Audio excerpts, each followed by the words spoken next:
Hello and happy Friday to everybody out there. Welcome into the PHLY Phillies podcast. I believe Renee tells me Chris Slemmer was first in the chat. Indeed. So Chris, welcome in. You win again. You are the best at this. We appreciate you. Renee Washington, Tyler Zulli, Jamie Lynch. John Foley is going to be joining us around 11:30 because John did something yesterday that is absolutely awesome. And yesterday I didn't get to fully absorb March Madness as much as I would have liked. Okay. This damn parenting always gets in the way, and it can be real annoying when you want to be selfish and just get on the couch and watch sports. Yeah. So I didn't get to watching for a good stretch until later in the evening.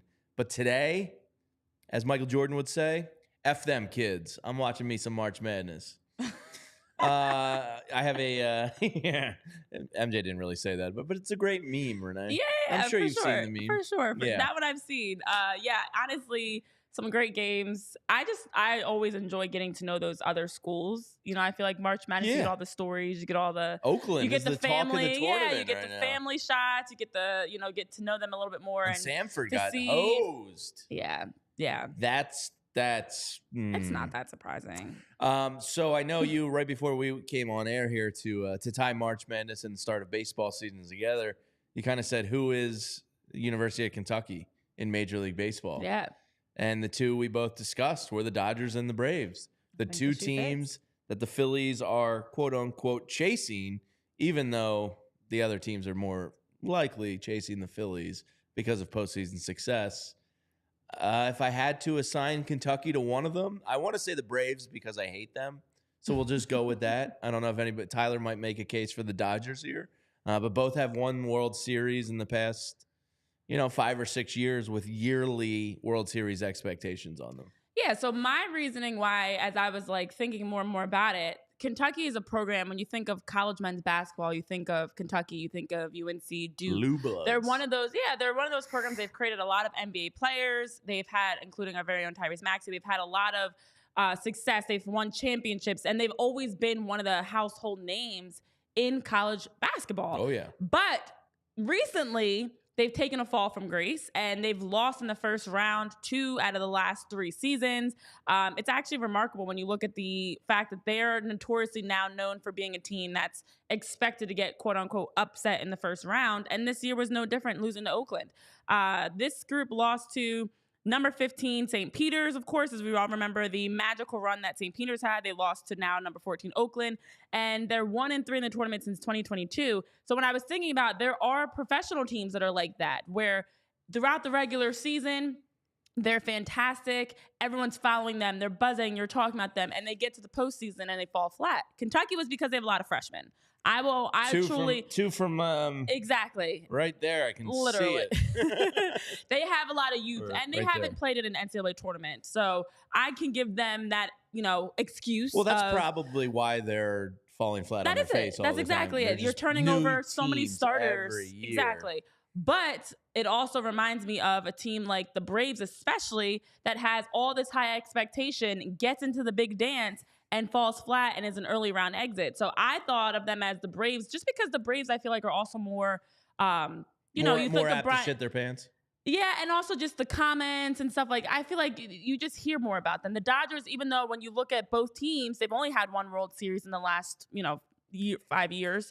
But for whatever reason, it feels like the Dodgers just quietly lose, whereas the Braves lose. And we're still getting comments from Brian Snitker. We're still getting comments from the Braves about, all the frustration. So they are the Kentucky, in my opinion. We'll get to Brian Snitker today. Don't you worry about that. My man's got a full diaper. Tyler, who's more University of Kentucky, Dodgers or Braves? Well, I think that they're Dodgers have the Mickey Mouse COVID title. See, I disagree with that statement. I think I'm not asterisking any title, including especially a pandemic LeBron, title. Mickey No, Mouse we're not bubble. putting an asterisk next to a Dodgers title. are fake It is world hard to win champions. championships in It's a lot professional easier sports. in an empty stadium when you don't have to go through Citizens Bank Park. Because without an empty stadium, it also can make you can argue the other side of it. It equalizes things because there's no fans to help be the 6th man or the 12th man or the whatever man. Yeah, I'm just saying fake title. No, there's no fake. To It's answer real. your question, I think it's probably closer to the Dodgers because the way that I would compare it would be fake title. Kentucky gets a ton of like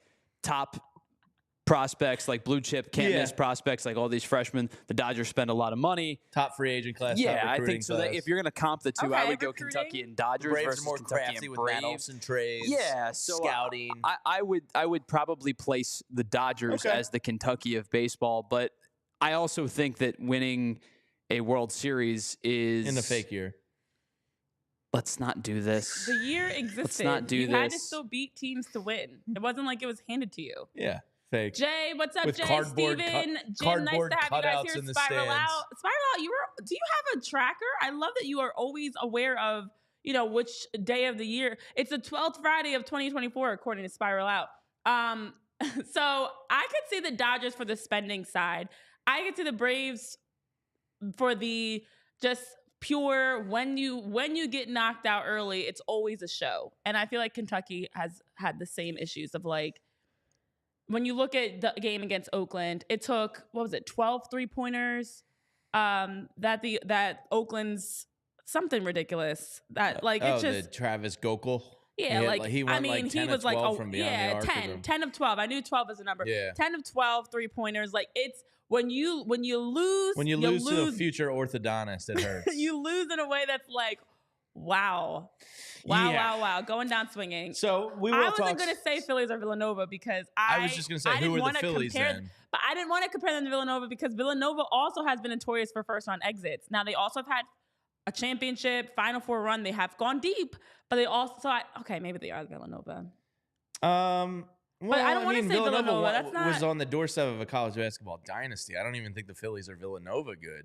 I feel like the reasons why the Phillies would be Villanova is they do have a lot of blue collar. It's a team success versus just one or two guys carrying the team. And when you think about the World Series run and the NLCS run, you can say that's comparable to, Villanova actually won the championship, getting to the NCAA tournament championship, getting to the Final Four, and then having a season where they, then they drop off. And I don't know. I wouldn't say fully Villanova, but I could see some similarities. I would call them Kansas. Should have won more than they have. Now in this this phase, 2012 to 2021 didn't happen. We're just blacking that out. I would call them Kansas, which isn't an insult at all. No, I'd rather. It's a blue blood program. I think I'd rather Kansas. They just Nova. come up short a lot. It just is. Yeah. Comping all 30 Major League Baseball teams to college basketball Actually, teams. It was kind of Who funny. are the Colorado Oakland Rockies? Athletics. The Oakland Athletics, Detroit Mercy. Detroit Mercy. All right. No, yes. see, that's not fair to Detroit Mercy because the No. A's are supposed to spend money. Yeah. Detroit Mercy has no chance. It really makes you wonder. The greatest court storm of all time, Detroit Mercy. Kind of compares. I do feel like there are a lot of similarities between Nova and the Phillies because I do feel like the Phillies are similar in that, again, that blue collar blood, that like embracing the city and things like that. But but they were like a near dynasty. But that under Jay. Yeah, but you could. Kyle Neptune hasn't really carried that. But that's torch why yet. it's Jay Wright Villanova. It's not Kyle Neptune Villanova. No. Yeah. No, they're two Because different Kyle things. Neptune Villanova is not a good comparison. Mike Jensen, You don't want the Phillies to be, well-known basketball writer in town, was kind of flaming Villanova today with one of his tweets. He said, given that this is the transfer portal age of college basketball, would anybody from Villanova start on St. Joe's? And I was like, damn. Not to mention, Jay Wright on the CBS broadcast is something else. I'm just gonna leave it at that. He's a handsome man, and he smells like success. He's sure. What are you talking about? Just his analysis? Yeah, I mean, he's such a dry personality. Like, I love what he's saying. I'm not expecting him to be all rah rah. He's a coach, and he's such a coach. And so the dynamic on CBS's broadcast is it's entertaining. Yeah, it's very so entertaining. it is Friday of March Madness. It's a great day out there. And I don't know what you guys have in store this weekend. This March weather can go F itself. But it's the last weekend for a long time that we won't have Phillies baseball. I know. And that is pretty cool because I love the Sunday day game, whether I bring the TV out to the porch on a nice day or sit and try to incorporate the Phillies with, my daughters and play and all that. And I just love weekend baseball. So it'll be nice. This is the last weekend we don't have to have baseball.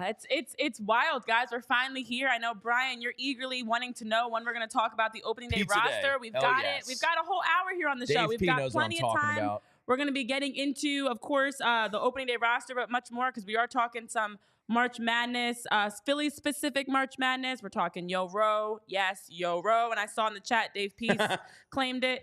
John but Sequella, you don't need wild. to flame me like that. I'll be okay if he doesn't make the team. I just think it's a mistake. But John's listen, saying I'm here for the emotional shit show when Pache gets waived. I just think it'll be a mistake. That's all. Who's he expecting it to be? You? Me, clearly. of course. Yeah, I'm. Although I would be very sad if Pache gets waived too. I mean, I'd say I'd rather keep Christian Pache than Jake Cave. I'd say they're gonna keep a left-handed though. I know, but as in me, well, yes. Renee Washington, would rather let Jake Cave go. And then you'd be If in I had to trouble say, late game situations. No. Let him go. Let him go. It's time for Jake Cave to go. My take is I would keep Cody Clemens over Jake Cave, but Cody Clemens has one option left, 1 year of options left. So that's not likely going to happen. But we are about to discuss the 26-man roster. But, John, I'll be okay if Christian I just Pache hope you doesn't guys make enjoy this final weekend before we have all the excitement. It's going to be week after week after week after week, all the way through into late October. Then we're going to get into November. It's going to be a time. So this is the time. Enjoy whatever this last weekend looks like for you. Watching some March Madness because we've got plenty of baseball. Next thing you know, every single week, and then we're going to be drowning in, It'll be Augusta in no time. I know. And spring will finally be here.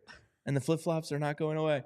Jay, I do not have, look at me, 2 days in a row, homemade. All right? Proud of you. All right, let's get into it. You're doing your part. First, let us congratulate, I got to give the MVP of the Phillies early season to Mrs. Nola. I know. For having the baby early outside of baseball season. Appreciate you. That's great effort MVP. by you. That's you're not going to dock your husband a start. Mrs. Nola, congrats on the child. She must have had the castor oil going, the bouncy she was ball. Eating the spicy she was doing Indian all the spicy food, doing the walking that baby out because Scotty Brooks Nola is here. Aaron Nola, of course, had talked already about the fact that, baby Scotty, his baby girl, was possibly going to be born, the week of opening day. And shout out to the Nolas for being able to have Scotty Brooks come early because, first of all, exciting. And we do thank you. That's a beautiful thing. Well, now Hunter, Jaden, and Aaron, thank you so much for having this baby early. Bryson and Aaron are now leveling up with dad power. I know. So they should be better this year. They should. Much like Joel Embiid got better when Arthur was born. I think they're. Yeah. Look, I don't want to say it's a lock, but I do think there's something to it. No, it's real. I feel like it gives you perspective. You're a dad. You understand. Life changes once you have kids. It is never the same. Never, ever. I mean, I'm way more emotional now than I ever used to be. I've cried more in the last 5 years than I probably ever have, and it's beautiful. So Bryson and Aaron have leveled up and just naturally stronger. Yeah. Like the day after the first baby's born, you just kind of... Are you the Hulk suddenly? Yeah, like your shirt rips a little bit, and you're like, oh, what was that? Oh, those are just my dad muscles forming. So those two should have great years ahead. So congratulations to the Nolas. Thank you, Mrs. Nola, for getting it out of the way of the season. All right, let's talk about the 26-man opening roster. Now, who is it? John Sequella said, hot take, the 26th spot is not in Clearwater. I would be surprised only because Orion might not be on the opening 26-man.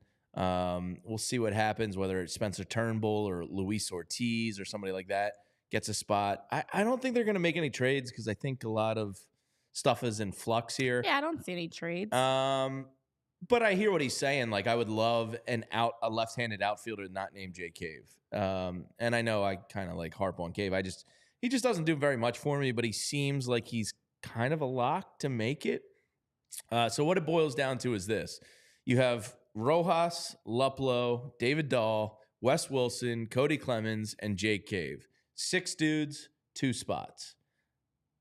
Rojas is more or less a lock. I think we all agree, right? Does anybody think he's not going to be on the opening 26? And for those that are in the chat saying Yoro must go, listen, at the end of the day, we've talked about it all week. We've been talking about it all spring training. It feels like for them to instilled so much in him, change everything about his at-bats, trying everything from bunting to just figuring out how he can, work on his swing and his control and his timing and his patience and everything. They're not going to then turn around and say, oh, but go start off in AAA. Go start off in the minor leagues. It's going to be for Johan. Absolutely. He's going to get the start. Just like we had to settle on possibly Jake Cave, settle on Yoro that he's going to be there. Tyler, you agree? Lock opening day? Rojas? So I believe that Rojas makes the opening day roster. Yes. Okay. I think agree. that there's plausibility to sending him down to AAA, but I think that at this point, I think he's your opening day center fielder, and he gets the first crack at it, and you're going to roll with the punches. I don't know if he's going to be the opening day center fielder, but he's going to be on the roster. He's going to be on the roster. I think putting him on the roster and not playing him is the worst decision you could make. Yeah, maybe. So he either needs to play in Major League in MLB or play in AAA. But putting him on the roster and not playing him is the biggest stunt to growth. I think. So we have Luplow, Dahl, Wilson, Clemens, Cave for 1 spot.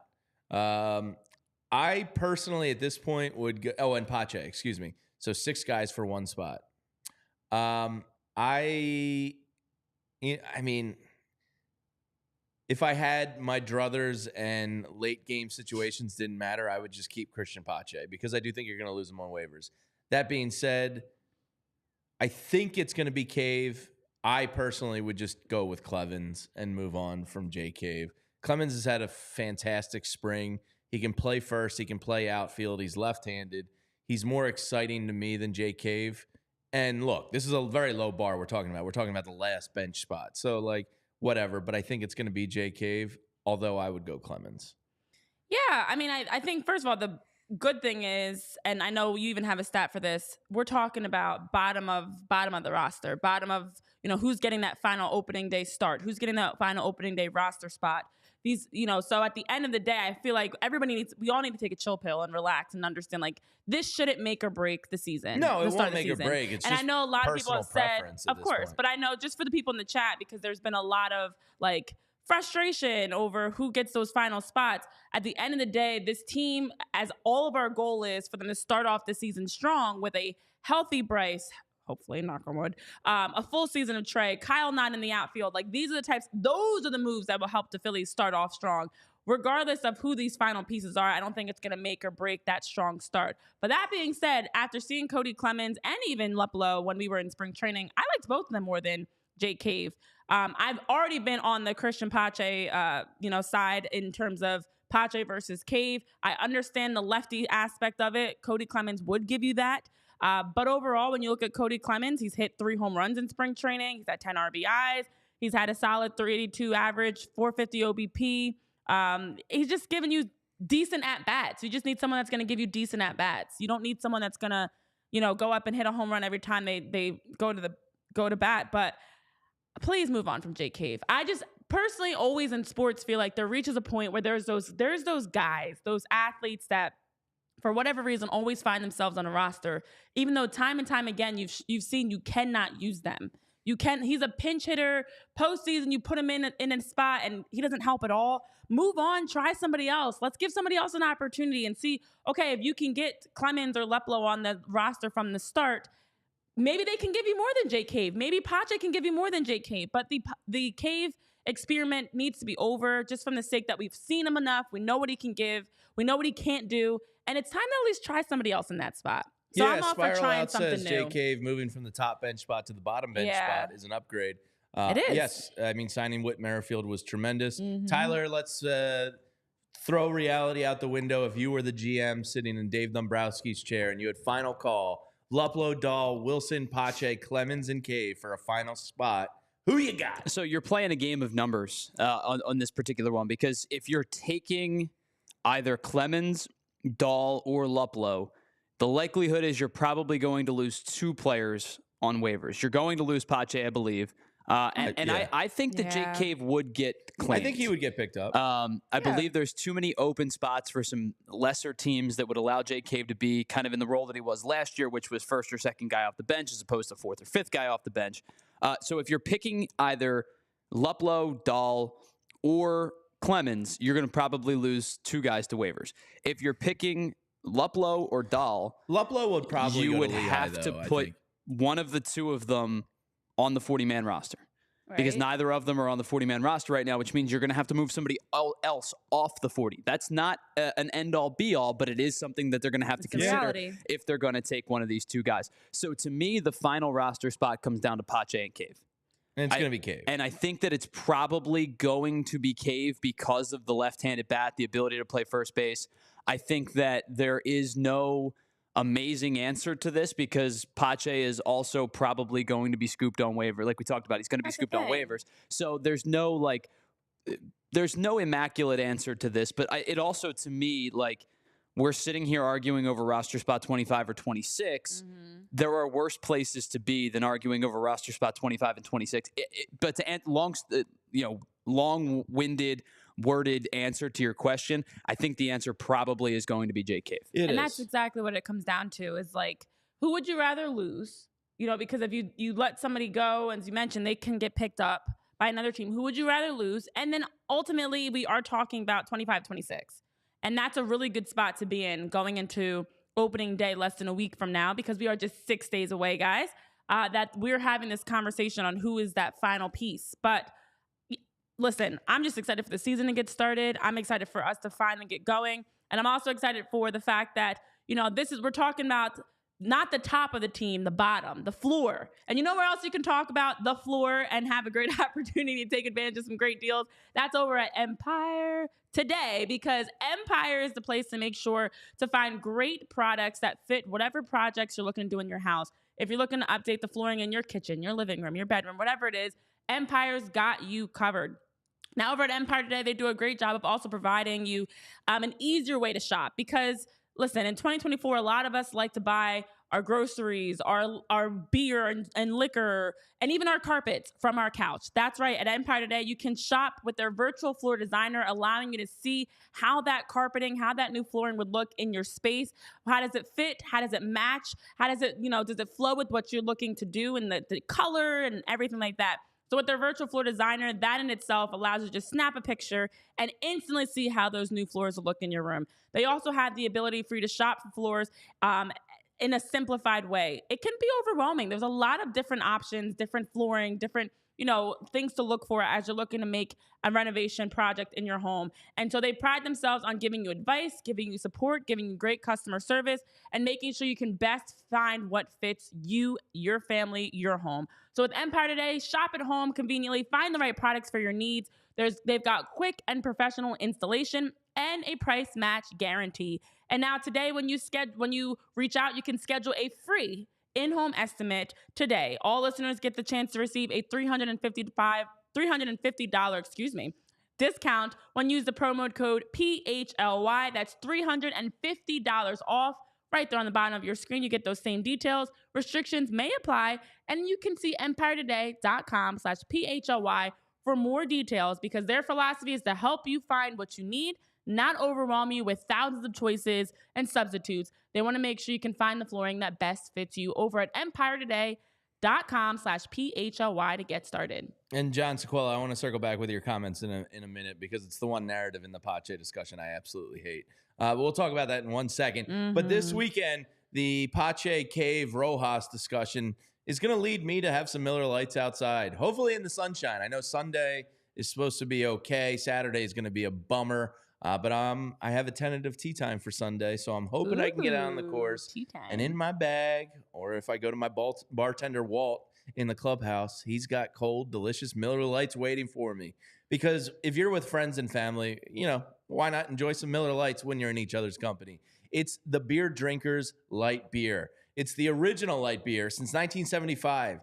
It's the great taste of Miller Lite. You know it. It's where everywhere beer is sold. And a lot has changed since 1975, but the cold, delicious taste of Miller Lite has not. It's the original light beer. To this day, it's still the best one. It has all the taste you want with a bunch of the stuff you don't need. Miller Lite keeps it simple. It's unbeatable quality, great taste, only 96 calories. It's the beer that strips away everything you don't need and holds on to what matters most. A light beer that tastes like beer should.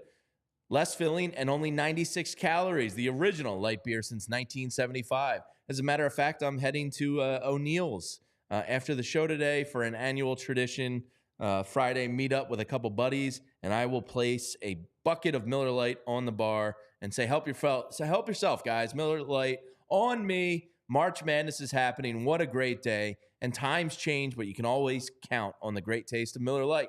Tastes like Miller time. Get Miller Lite delivered right to your door. Go to MillerLite.com/PHLY Phils to find, or if you don't want to get it delivered, you can find it pretty much anywhere that sells beer. Celebrate responsibly. Miller Brewing Company, Milwaukee, Wisconsin. 96 calories per 12 ounces. If you're in our Discord, I brought this up the other day.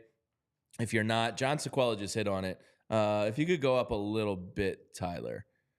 Something about, Pache can't hit. It's why Oakland waived him. All right, there's two things here. One, it is undebatable that Christian Pache absolutely sucked donkey balls before he got to the city of Philadelphia. Not donkey balls. Yeah, big old stinky donkey weird. balls. He was terrible. It's the reason why you got him for a bag of baseballs. Like, you gave up nothing to get the guy. You took a flyer on a kid who was a highly touted prospect. He sucked with the Braves. He sucked with the Athletics. Not debating that at all. But what he did while here, granted in a small sample size, it was only, I think he's up to 94 at-bats as a Philly, was improve his OPS by over 250 points. So he took a stride here with Kevin Long. Yeah. I don't like when you talk about Christian Pache that you talk about his career, because his career numbers sucked, because for the majority of his career, he sucked. Last year, he looked as though he was approaching a competent player. And, of course, the righty-righty thing is still not in his favor. He sucks versus righties, but he did improve from Oakland to Philadelphia against righty-righties. It's a small sample size, but when you're having that discussion, I really don't think it's fair, because when you're a 24, 25-year-old kid, there is still hope in improving as a player. You're not carved in stone at age 23 as to what you are. So I just think it's unfair to Christian Pache to hold Oakland and Atlanta numbers against him. I'm aware they exist. They are real. I just think he slightly improved here. So That's it. We can move on from that because everybody's sick and tired of that discussion. I wanted to bring up before John Foley joins us, Craig Kimbrel the other night and Bryson Stott had what I thought was a laugh out loud funny moment. And also it felt like an attack on all of Philadelphia. Craig Kimbrel, you rat bastard.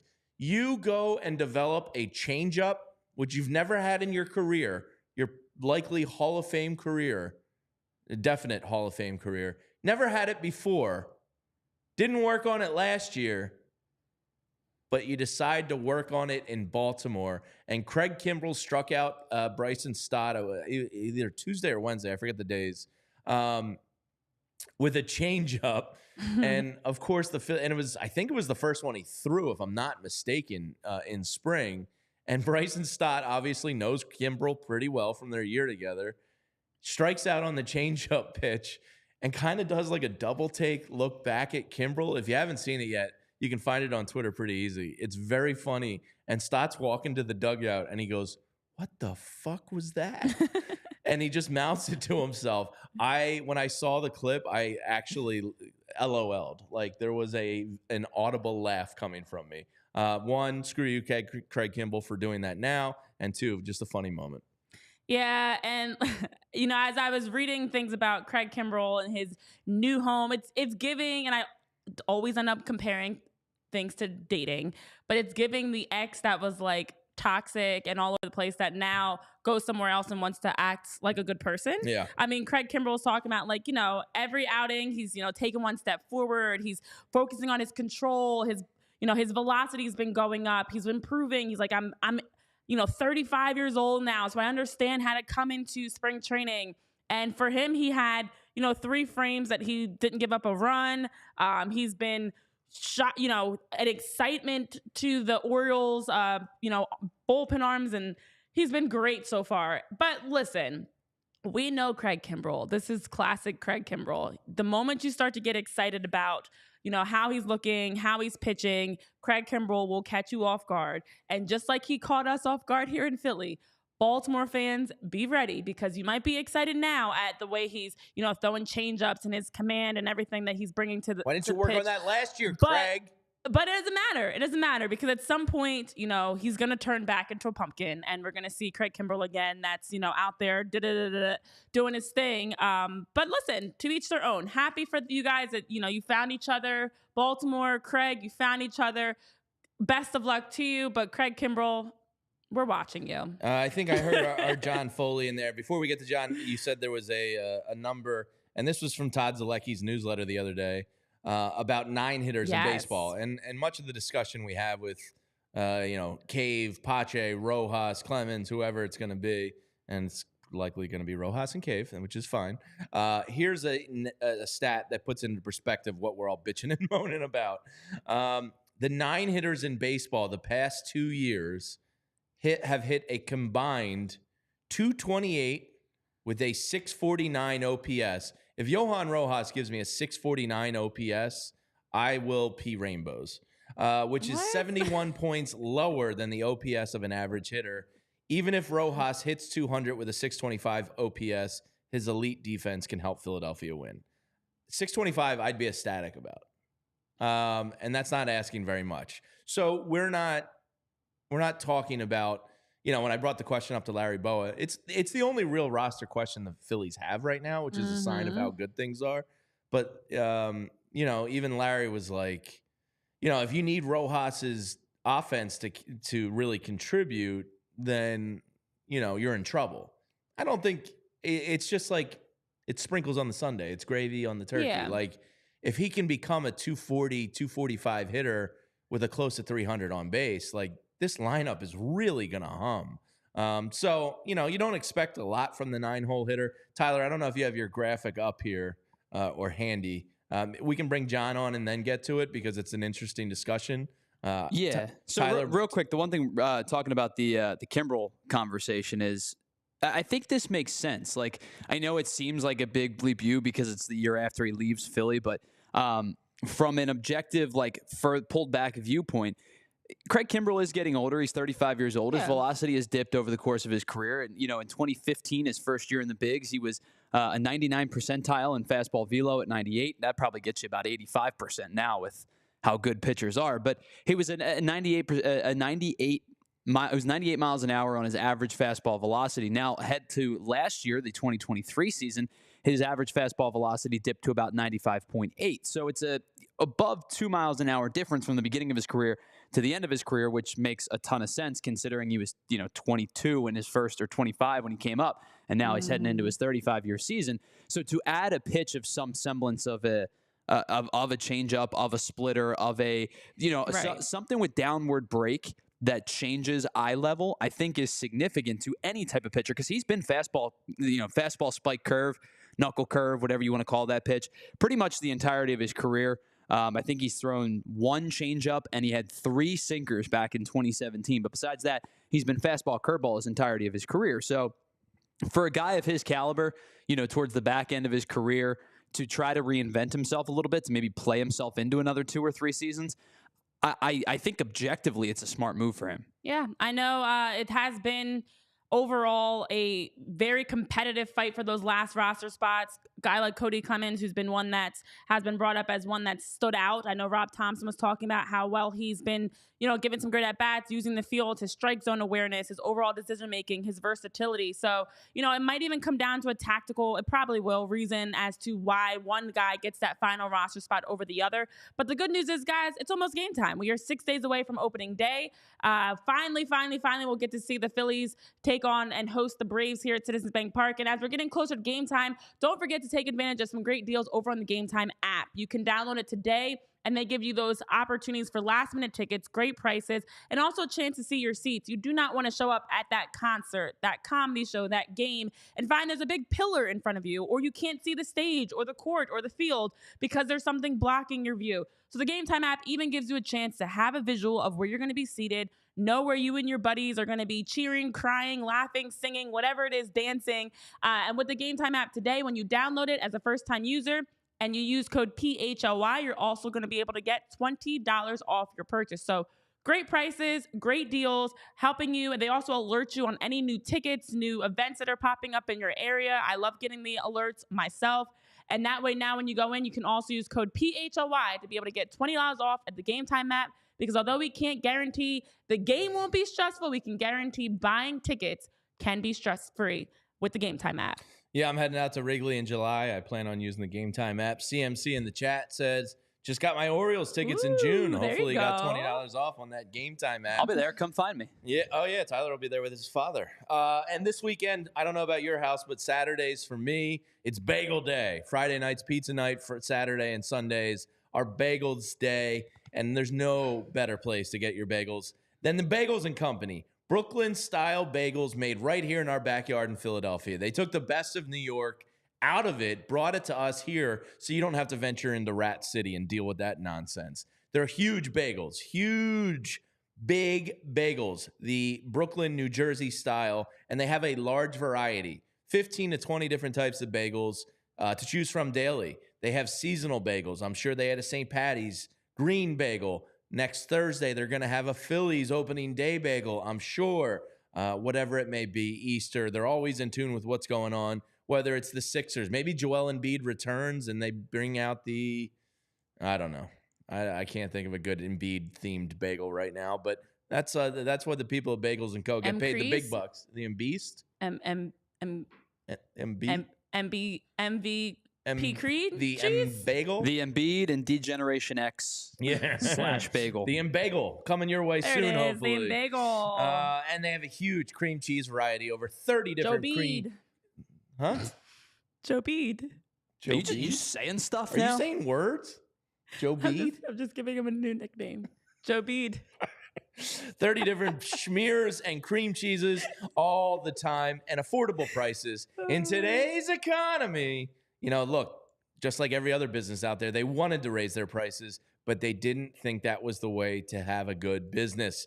They want to be that everyday mom and pop style bagel place, not some fancy bougie place you splurge on the weekends. And look, you can get a good, solid cup of Joe that's not going to run you like $7 like my dumbass going to Starbucks. So don't do that when you can get subpar products at those places. Just go to Bagels & Co., where you'll get a premium product at the same price point. Brooklyn-style bagels made right here in Philadelphia. Head to thebagelsandco.com/store-locator to find the closest Bagels & Co. to you. All right, let's bring him in. He's been waiting. I think I hear John Foley's music in the background. John, hello, not from the state of Florida.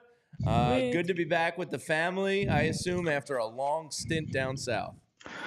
Absolutely. Good to be back with the family, but I miss that Florida weather. I miss the warmth. So hopefully that makes its way up here soon.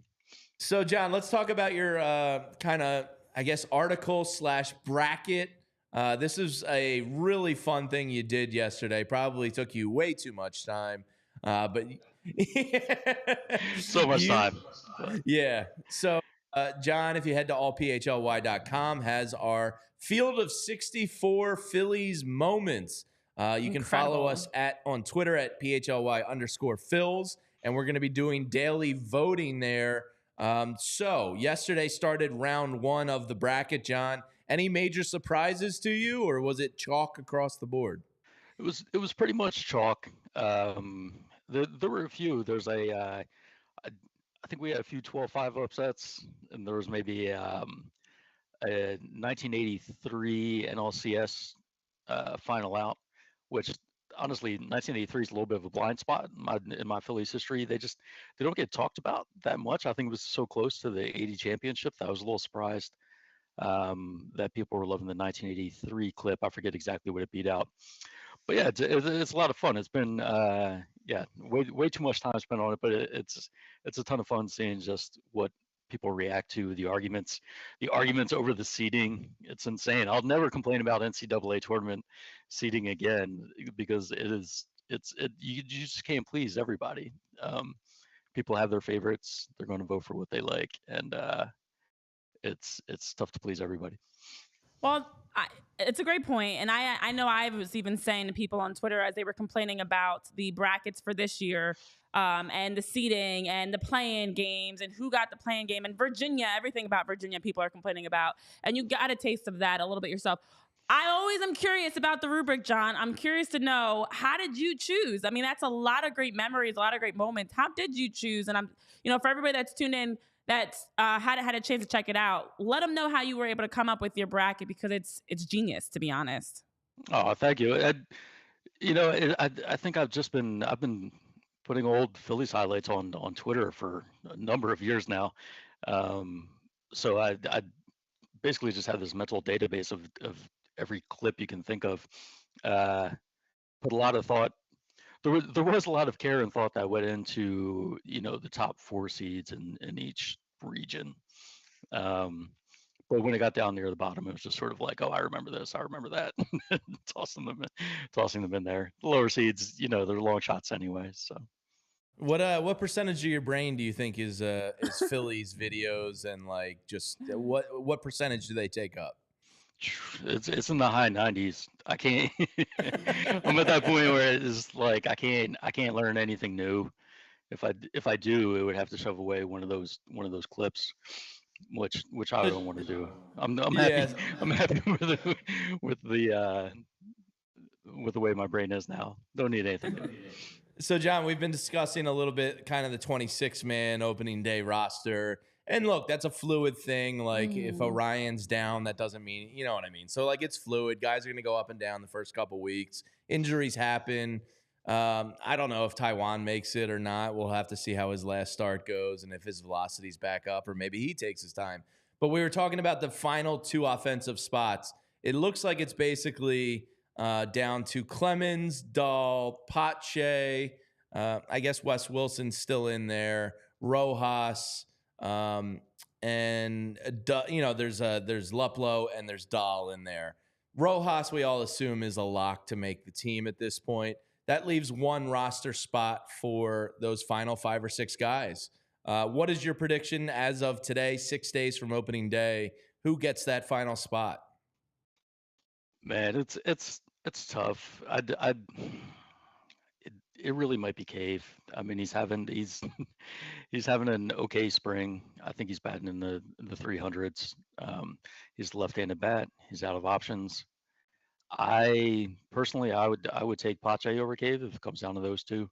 I know it gives you some lefty righty issues, but it's not like Cave kills right-handed pitching.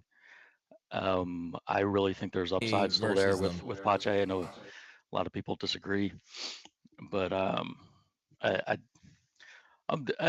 on Pache. I hope it's him. I mean, I don't think it's totally a lock that Rojas doesn't start in AAA. I mean, I heard the discussion earlier about 9 hitters, and all they really got to do is give you bat over 200 with a 6-something OPS, and yeah, that'd be fantastic. That totally makes it worth it for Rojas and his glove.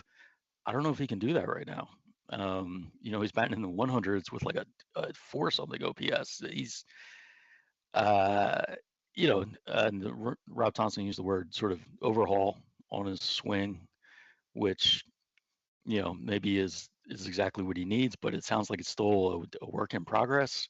And then you think about him, okay, fine, it's the 9-hitter, but then if you've got Kyle Schwarber leadoff, the typical stuff a 9-hole hitter can do, like just bunt a runner over for the next guy. Well, Kyle Schwarber's not really there to hit singles. So it gets a little tricky. I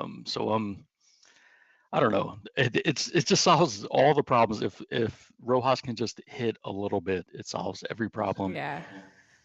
I don't know if the best way to do that is to start him in the majors or start him at AAA. Perfect answer here. Yeah, and obviously, John, you've had a chance, especially since you were down at spring training. for the entirety of it, the first 5 weeks, to see the team up close, see how things are going, see kind of what body language is like, and some of that behind the scenes stuff that people may miss that are just reading updates on Twitter or shows like ours.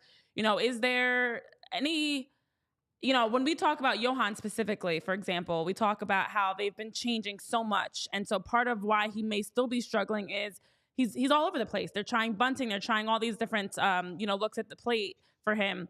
Behind the scenes, is there something else that you've noticed that maybe, to keep in mind for how the spring training's been going, how these guys have been progressing, how they've been working, the time that's been put in, that might be something helpful into what that final roster looks like? Yeah, so I do think it's definitely been the goal since the start of spring training, despite the talk of a competition, for Johan and Rojas to have that center field spot. You can tell they're really trying to keep his confidence high, no matter what the results are. They're just saying, "Oh, he's so close to getting it. Just needs to get his lower half in sync and all the other things with the swing." Okay, sure, but I mean, gets to a point where it's like, it's. I respect what they're doing, trying to keep his confidence level high, but at some point he's just struggling. It's just not really there yet. It doesn't mean it can't be there. It doesn't mean it won't be there in the future. But right now, I mean, it's just bad.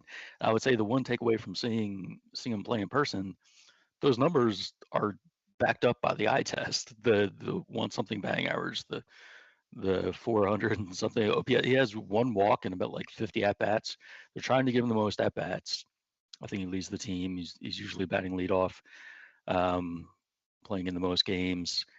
They're trying to do what they can here to really keep his confidence level up and make it happen. But man, it's so. The couple just observations that I would add are those numbers are legit. He's not hitting line drives right at people and getting unlucky. The results sort of match where he looks like he is in the process of overhauling the swing. And then we just got a little piece of news here, John. While you're live on it, the Phillies have optioned Weston Wilson to AAA, reassigned David Buchanan, Jordan Luplow, Aramis Garcia, and Cam Gallagher. So sorry to cut you off, but some of those guys have been taken away from those final 6 spots there. Mostly just Jordan Luplow and Weston Wilson. Yeah. No surprises there. I mean, they had the options. I do think we don't want to make too much out of what the opening day lineup looks like. I mean, if you think back to previous years, compare what opening day looked like to later in the season, and the team looks radically different. I mean, we all want everyone to be in place and everything to be pristine and ready, and everybody in their set positions and lineup order. It's going to change over the course of the season. So if Rojas isn't ready yet, maybe comes up later, or maybe he starts and it proves to be, he proves to be too much of an offensive liability, and then he's back down. So whatever happens with those final roster spots, I would just, caution people not to overreact, because that might not be at all what the lineup looks like a few months from now. And the other thing I would add, just from spring observations, is Rojas himself. He does, to whatever extent they're trying to keep his confidence level high, he still does present as a very confident guy. Like he maybe it's not just lip service, that he's like right on the edge of getting it and something's about to click here, and he's going to be fine, because body language wise, stuff like that, he isn't hanging his head, isn't showing huge signs of frustration. Yeah. So I want to do a little exercise with you here, John, courtesy of the sick baseball mind of Tyler Zulli. And by the way, Darth Pooh, no, flip-flops are never a violation. So you can take that flip-flop slander elsewhere, pal. We're talking about you in the chat. Yeah, I see that. Randy, spiral out. So I walk in this morning and Tyler goes, all right, I'm going to give you a player stat line for a 2-year period. Let me know if you would take this from Johan Rojas. We'll reveal the name later. Okay. But Tyler, hit So us. here's your stat line. It's going to be in the lower third, down by where the palm trees are. This is a 2-year window for a player who has basically been an everyday player for his team over the course of the last 2 years. This is what his numbers look like over 2 years. So for those that might be listening on podcast platforms, we have close to 1,000 at bats, 124 runs scored, 228 hits, 40 doubles, 6 triples, 1 home run, 61 RBIs, 41 stolen bases, 184 strikeouts, batting average of 229, on base of 296, slugging 284, a 580 OPS, and a 67 OPS plus. Would I take that for Take Rojas? that if Johan Rojas gives you that for a 2-year period. His No defense. deal. I think no deal. I think expectations need to be a little higher for our guy here. He's I don't know. I do get the idea that your 9-hitter doesn't have to be setting the world on fire, but a lot of that's predicated on the idea that these other guys are going to hit, which they people, it's spring, et cetera, but that there's nobody really. Most of the regulars are not really showing signs that they're ready to flip a switch here. Hopefully they do. But yeah, you could take that if everybody else hits the way they should, the way their track record would indicate. I said this would be like my floor. Like this would be That sounds like the right. absolute bottom of what I would accept because it's not good. No. Yeah, I think the floor. I think that's the perfect way to put it, Jamie. It's the floor. It's not good. But his glove is so good that you could get by with that. If if everyone else is doing their jobs, his job could be to hit like that, and play that incredible defense. I would probably take it for 1 year. If we're going to say he's going to be like that this year and next year, yeah, I'd say no deal. So, but It's like knowing how well Johan plays at center field.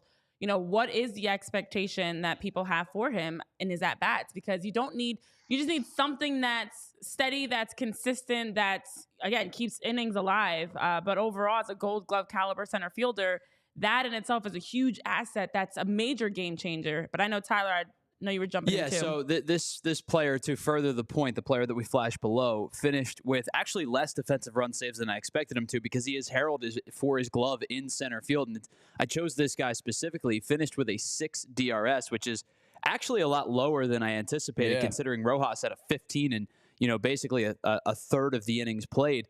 But to give you guys context as to who this is Miles Straw from the Cleveland Guardians, a glove-first center fielder who has struggled to stick with the bats at the major league level, has been a really, really good defender over the course of his career, and is kind of on the outs with Cleveland, who is who is a lesser team than the Phillies. So if you're taking that sample size of 2 years for Miles Straw, and if you basically insert Johan Rojas into the low end sample size of this, are you willing 2 years from now to still be Johan Rojas? It's to still have Johan Rojas as your everyday center fielder. Yeah, I mean, it's probably not that far off of what you can expect from Rojas this year if you cut those numbers kind of in half for production wise and look at average and all that. And it is what it is. Obviously, we're all pulling for the kid to come out here and blow some doors wide open. But John, it's opening week. We're looking forward to all you have in store. You'll be up in Philadelphia next week, hopefully in studio with us here. Looks like the weather's going to kind of suck a little bit Thursday and Friday. Sadly. But the weekend should be clear. But we look forward to seeing you up in town next week. Yeah, I can't wait. I mean, opening day is going to be fantastic. Really looking forward to being in the studio more often, not dealing with these technical issues and whatnot with my gamer headset. So it's going to be a great season, and excited to get started. Yeah, and you can follow John on Twitter at 2008 Phils with a Z, and then of course our show account PHLY_Phillies. John, we will talk soon, my friend. Later, John. Take care. See ya. So there's John Foley. Make sure you're checking out his bracket he put up on Incredible. allphly.com. and the voting happening on our Twitter account. It's a lot of fun. So a couple things to get to as we're closing out here. The spring training takeaway today absolutely has to do with Brian Snitker. And the spring training takeaway, of course, is brought to you by our friends at Factor Meal Kits. Renee, we got to place our orders yesterday, and I went with the Protein Plus. I was kind of flipping a coin between Chef's Choice and Protein Plus. I landed on the Protein Plus. What did you go with? I also went Protein Plus. look I at wanted us. to increase my protein in my diet. There you Figure go. This is a great starting opportunity for that. We are the protein show here. But Factor Meal Kits brings you the spring training takeaways. Today's has to do with Brian Snitker. Use code Phillies50 to get 50% off your first Factor box and wellness shots for life with any active subscription. Just head to factormeals.com/Phillies50. Brian Snitker is today's spring training takeaway for me. My man's got a full diaper talking on Atlanta Sports Talk Radio yesterday. And guess who he's talking about? Us here in Philadelphia. Living rent free. Here's the quote. I tell my wife, don't wear anything with Braves on it either because you're a marked person. Inappropriate stuff being said around the children and things like that. Nobody seems to care. Brian, I would ask you to look in the mirror because last I looked, your own home fan base is the one that continually throws bottles on the field. Boo-hoo if you got to hear some razzing in Philadelphia. Of course, it shouldn't be around children. I don't know if you're making that up or not. That just sounds like her hyperbole. But I would talk to your own home fans about throwing objects on the field and endangering players' safety before you start casting stones in your glass house, my friend. It's just stop talking, Brian Snitker, about the Phillies. Like, stop talking. Well, he can't because about, we own his headspace. Literally, clearly, the Phillies live rent free in Brian's brain because the amount of, and I didn't hear the full conversation, so I don't even know what question prompted this. I don't even know how we got here, but we're here. And you're really going to talk about how you have to, protect your wife. And that's great. Protect your wife. That's what husbands are supposed to do. To the point of like, don't wear Braves gear. Is that part of the deal? Yeah, you're supposed to do that. Oh. Yeah, you are. Which is, I think you do. It's fine. Everything's fine, Mr. Flip Flop. So with that being said, there's no reason for you to bring this. You're actually making it worse for her, in my opinion, by making this comment. Because she probably was just sitting there at Citizens Bank Park or whatever. Nobody knew who she was. Nobody was paying attention. But now you are actually inadvertently putting a target even more, not even on the Braves and you, but now on your wife, because now we're talking about her. I don't know Brian's wife from a can of paint, but now I'm curious. I want to know what she looks like. I want to know her name. I want to know more about her because Brian's brought that target onto her back. So stop talking because you're not helping. You're making things worse. And he just continues to put his foot in his mouth, continues to have this victim mentality almost. The playoff system's rigged. We don't like it. We struggled with our at-bats because we had a bye in the first round because we were the top seed. Now my wife has to walk around, God forbid, oh my gosh, this poor wife has to walk around, can't even wear Braves gear because she might be targeted in the ruthless, violent streets of Philadelphia. Like, what are we doing here? Meanwhile, we're getting ready for opening day. Is anybody up here in Philly talking about him? Unless he starts the conversation. No, nobody's worried about Brian. So it's just as weird. It's like very weird energy. It's almost like obsessive at this point. Maybe he's hangry. Maybe you should get a Factor Meal Kit and get the Protein Plus. I think he needs some protein because he's clearly dealing with some irrational thoughts of hunger that are leading him to just say anything. Like he's just word vomiting at this point. Yeah. And nobody asked for you to continue talking about the Phillies. Get a Factor Meal Kit, Let Brian. it go. Let it go. Brian, use code Phillies50 when you do. Please. That's on us. That's our gift to you. I don't understand. A little discount code. I don't understand the obsession. Meanwhile, as you mentioned, Braves fans were the ones that were throwing trash on the field. Braves fans are the ones that have come into even our chats, with all this stuff. I don't see any. Are you going into any Braves shows, chats, and picking a fight? No, it's Braves fans and Niners fans. It's just they're right there neck and neck. It's just a weird whole thing going on in Atlanta. And Darth Pooh, yes, I needed to free the doggies. That's why I wear flip-flops. Socks are we're still talking oppressive, about. and they're terrible. Well, we're moving on because we're getting out of here. It's Friday of March Madness, Renee. We're not going long today. Two little things to get on as we wrap up today. Michael Lorenzen, our old friend. Congratulations. He got a deal. He His signed tryout paid off. Yeah, his 70-pitch throwing for scouts paid off. He got $4.5 million from the Texas Rangers. And then, unfortunately, the NL East did get better yesterday a little bit. They're still the Mets, so they're going to Mets themselves. That's code for shit their pants. But they did sign J.D. Martinez yesterday. A player of his caliber should not be getting signed on March 21st. But J.D. Martinez joins the Mets. His market seemed to implode a little bit, and I don't really get it. When Jock Peterson is getting paid more and $500,000 more than J.D. Martinez to be a DH, something's wrong. J.D. Martinez is a good player. He's going to the Mets. So, yay. Yay. Happy for you. Yeah, but the Not Mets really. did get a little bit better yesterday. Yeah, but it's the Mets, and the Mets are going to Met. Yeah. That was proper usage of they're going to Met. I know. That means shit themselves. I know. We all like when the Mets shit themselves. We like to and we whisper like all into of the you. mic. Thank you for hanging out with us on this About to hit Friday. you with the censor ball. Yeah, you can hit the beep. Here, Tyler, I'll do it one more time. When you Mets yourself, it means you. I didn't know if I was supposed to say it or not because my microphone might not have it. Only yours does. No, that's a sound effect. We're good. That one works for everything. All right, there we go. I didn't want to curse another time. But hit that thumbs up button for Such a potty everybody mouth over there. Metsing themselves up in New York. We always love to see that. To everybody in the chat, have a great weekend. Next week, we will be here 11 a.m. Monday, Tuesday, Wednesday, and Friday. Thursday, of course, we're going to be down at Bet Parks in South Philadelphia, right by the stadium, doing a pregame show, a watch party, and a postgame show. Miller Lite specials out the wazoo.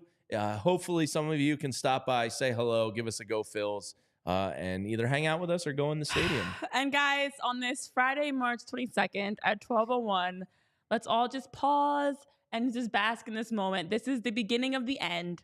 The final Friday without Phillies baseball. Nice. The final week. Final weekend with no Phillies baseball. I just wanted to hit you with the cheese and the nostalgia because I know you hate all of that. You and Tyler do. But this is it, guys. This time next week, we'll be fully, well, we actually won't have Phillies baseball Friday next week, but we'll be fully into things. Enjoy. Yeah. Enjoy the final weekend. Yeah, thanks to everybody. Hit that thumbs up button on your way out of here and have a great weekend. We will see you on Monday at 11 a.m. Bye. Go Phils. We all silly like the mayor.